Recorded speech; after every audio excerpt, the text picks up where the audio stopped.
everyone, my name is Agnes Veronica Julia Wala with name 337101075. So here my presentation today, we will talk about project 2 of social linguistics. So yeah. Okay, first slide about topic. The student can choose 4 of the topics and explain for the topic below.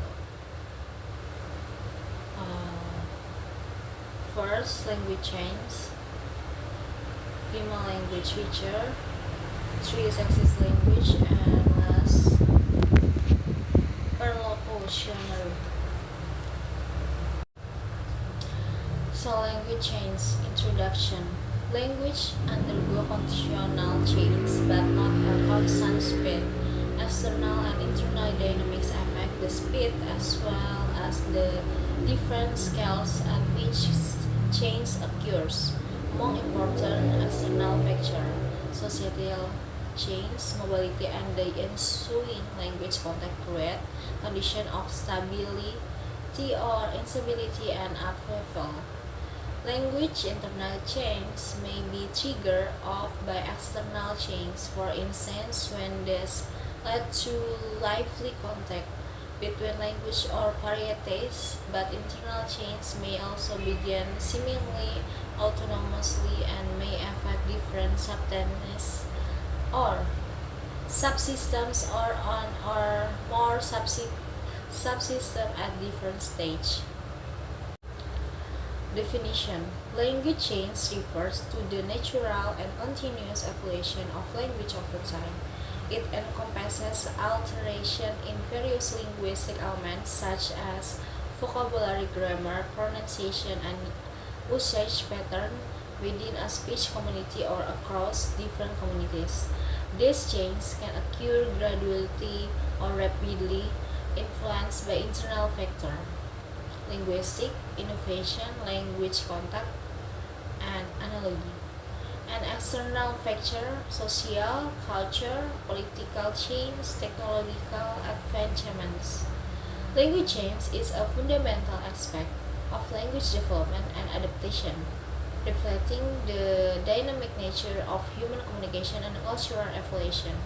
Studying language change provides insight into historical process, linguistic differentiation, interaction between language and society. Types of language change. Language change manifests in several types, each affecting different aspects of language. Here are the main types of language change. Phonological change.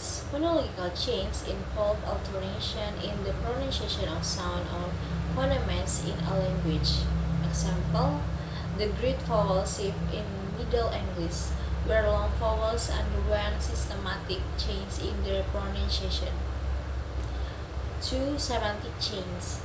Semantic change refer to shift in the meaning of words or phrases over time. Example, broadening. The word deer originally referred to any animal and later narrowed to refer specifically to a type of animal. Grammatical change. Grammatical change Grammatical change involve alteration in the structure or rules governing the formation of sentence and phrases.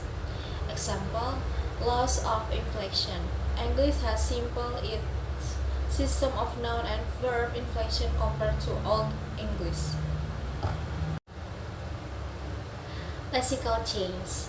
Lexical change involve the introduction of new words into a language or the loss of older ones. Example, borrowing. English has borrowed numerous words from other languages such as piano from Italian or karaoke from Japanese. Semantic change. Syntax change or semantic change refer to alteration in the structure and ordering of phrases and clauses within sentence. Example, change in the use of auxiliary verb or the development of new syntactic construction to express complex ideas more efficiently. Pragmatic change.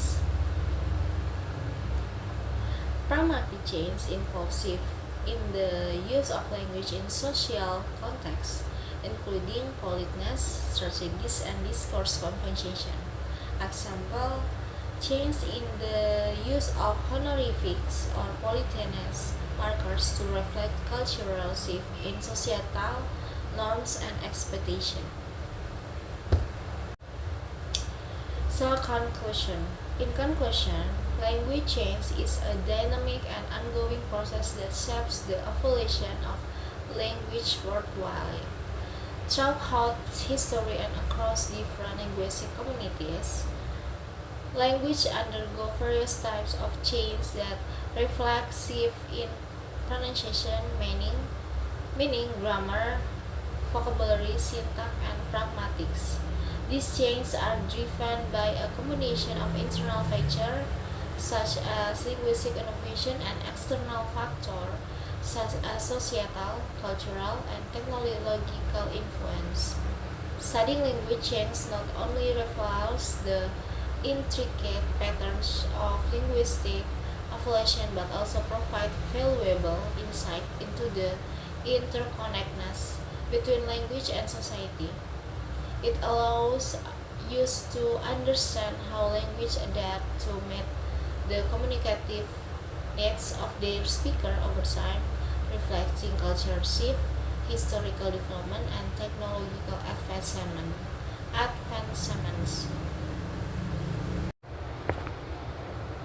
So the second topic about female language feature introduction. Female language feature refer to the distinct patterns of language use commonly associated with women. These include vocabulary preferences, grammatical structure, discourse strategies, and nonverbal communication cues that are perceived or observed to be more prevalent among women compared to men. Importance of studying gender difference in language. Understanding female language feature is crucial for several reasons. One, effective communication. Recognizing this feature and can enhance communication of effectiveness, particularly in interpersonal interaction where subtle nuance can impact understanding and rapport. Cultural insight. Language refer and reinforce cultural norms and expectations. Studying female language feature provides insight into gender roles and societal attitudes towards language use. Professional and social context. In professional settings, awareness of gendered language patterns can aid in navigating communication dynamics and promoting inclusivity. Similarly, in social context, understanding this feature fosters more empathic and respectful interaction. So, example female language feature. Here are some examples of female language feature in English that illustrate the linguistic patterns often associated with women. 1. Lexical choice. Emotional and expressive language. Women may use words that convey emotion more vividly, such as adorable, charming, or heartwarming, to describe people or situation. Colorful adjective. Words like gorgeous, fabulous, or stunning are often used to compliment appearance or describe something positively. 2. Grammar and syntax. Use of qualifiers and intensifiers. Women tend to use qualifiers like a bit, kind of, or sort of to soften statement or express uncertainty.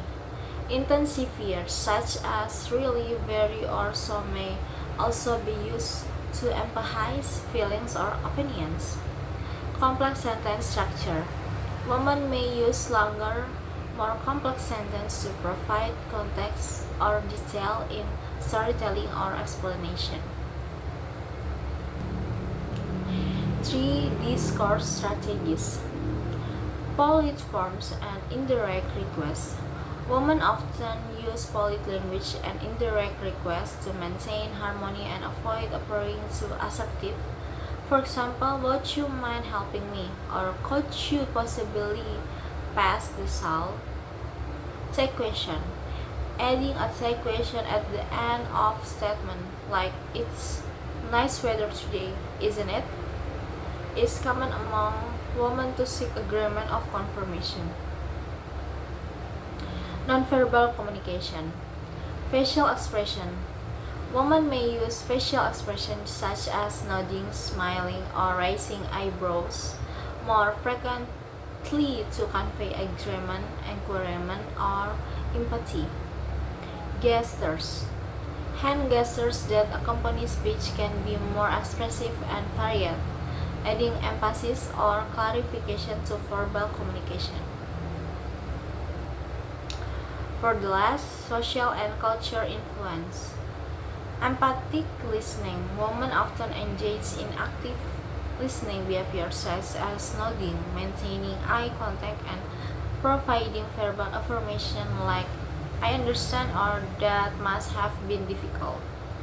Collaborative speech. Women may prefer collaborative speech patterns, engaging in dialogue that support and builds upon others' contributions rather than asserting dominant and conversation. This example highlights how female language features in English encompass not only specific word choice and grammatical structure but also encompass broader communication styles and strategies that reflect societal norms and cultural expectation. Understanding this feature can contribute to more effective and empathic communication across diverse contexts. So conclusion. In conclusion, exploring female language feature in English reveals a rich tapestry of linguistic patterns and communication style that are shaped by cultural norms, social dynamic, and individual preference. Throughout this presentation, we have examined various aspects of this feature: lexical choice, grammar and syntax, discourse strategies, nonverbal communication, social and cultural influence. Understanding and appreciating this female language feature not only enriches our understanding of language diversity but also enhances our ability to communicate effectively and empathically across various personal, professional, and social contexts. By recognizing and valuing these patterns, we can foster inclusive and respectful communication practice that promote mutual understanding and cooperation. As we move forward, it is essential to continue studying and discussing gender language different with sensitivity to the complexity involved. This ongoing exploration will contribute not to more nuanced perception of language use and support effort towards fostering equitable communication environment where all voices are heard and valued. So next topic is about sexist language. Introduction. Sexist language refers to words, phrases, and expressions that discriminate against, belittle, or stereotype individuals based on their gender. This type of language often perpetuates gender stereotype, reinforces traditional gender roles, and implies that one gender is superior to another. It includes using masculine terms as generic, gender-specific job title, gender pronouns where unnecessary, and terms that demand of infantilize people based on their gender. Addressing sexist language is crucial for fostering equality and respect in communication.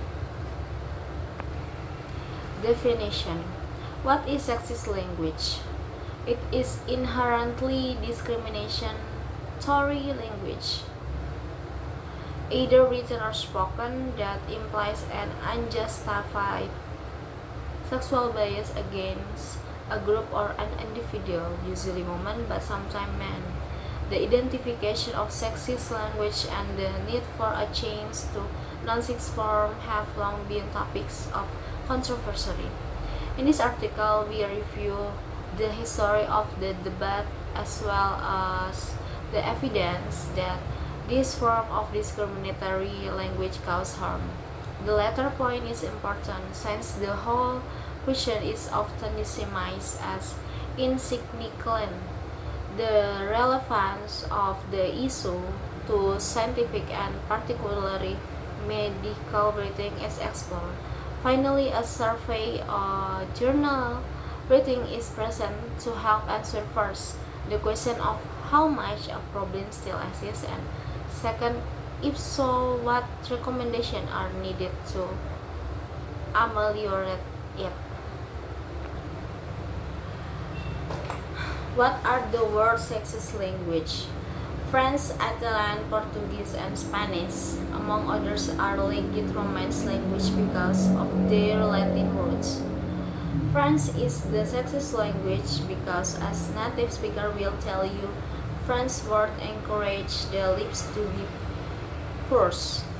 Italian, obviously, since Italy is a nation Casanovas, star-crossed Romeo and Juliet, and a national pastime Osmotalk in Russian, which may sound harsh to some ears, is an impressive pour of linguistic choice to others. Portuguese, yet another Romance language with the added benefit of South American accent. Scottish, which of course isn't language, just a bloody sexy version of fast-paced, impenetrable English. The 10 sexist language in the world. Here are the sexist language in the world. According to Dr. Nigel Armstrong, a lecturer in French and social linguistics at the University of Leeds, there is no specific thing that makes a language sexy. It's nothing to do with the sound of it. In fact, the sexiness of an accent or language is due to our social and cultural background.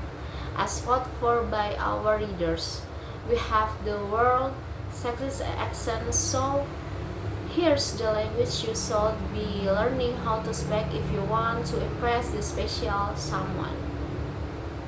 Spanish, incredibly fast and fluid. Spanish never fails to make you weak at the knees. Italian, completely beautiful. Any word in Italian sounds sexy. French, the language of love, is a consistent winner when it comes to appeal.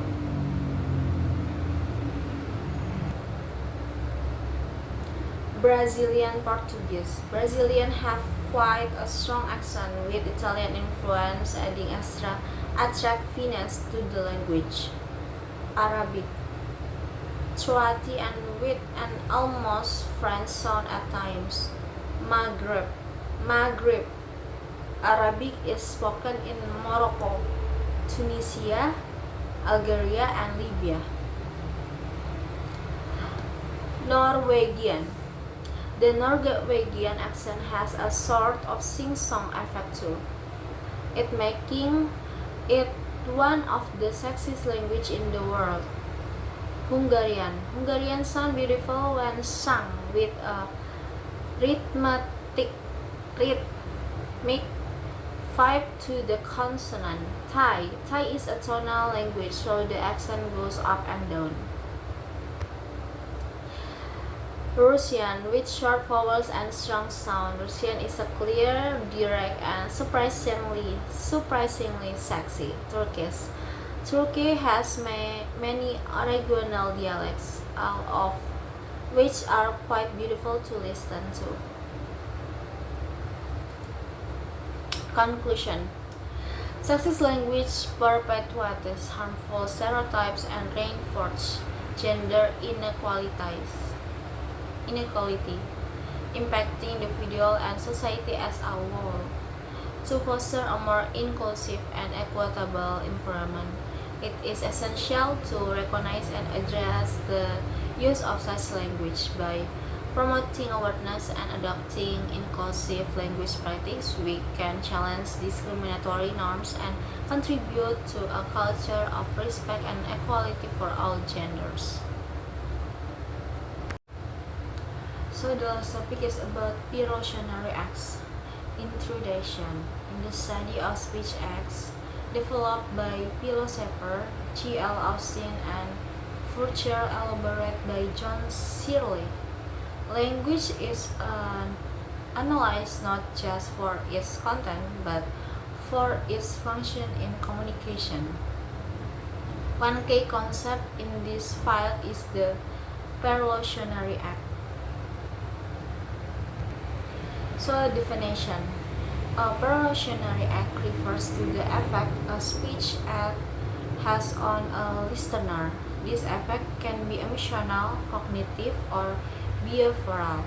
Unlike locutionary act, the act of saying something, an illusionary act, the intention behind the utterance. Pyrrhotionary acts are about what happens as a result of the speech.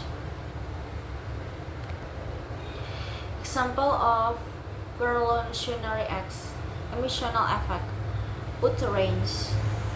Your presentation was excellent. Pyrrhotionary effect: the listener feels happy and confident. Cognitive effect, utterance: there is a sale at the store. Pyrrhotionary effect: the listener becomes aware of the sale and considers shopping. Behavioral effect, utterance: can you please close the door? Pyrrhotionary effect: the listener closed the door. Outcome-oriented. Pyrrhotionary acts are concerned with the outcome of the communication. Context-dependent. The effect of a speech act can vary greatly depending on the context and relationship between the speaker and the listener. Indirect. Unlike illusionary acts, which are about the speaker's intention, Pyrrhotionary acts are about the listener's response, which may not always align with the speaker's intention. Important in communication, understanding Pyrrhotionary acts is crucial for effective communication.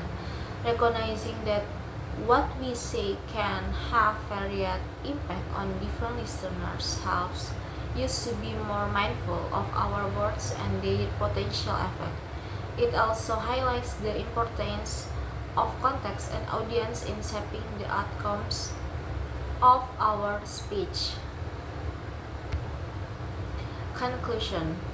Pyrrhotionary acts are a fundamental aspect of how language functions in real-world interaction.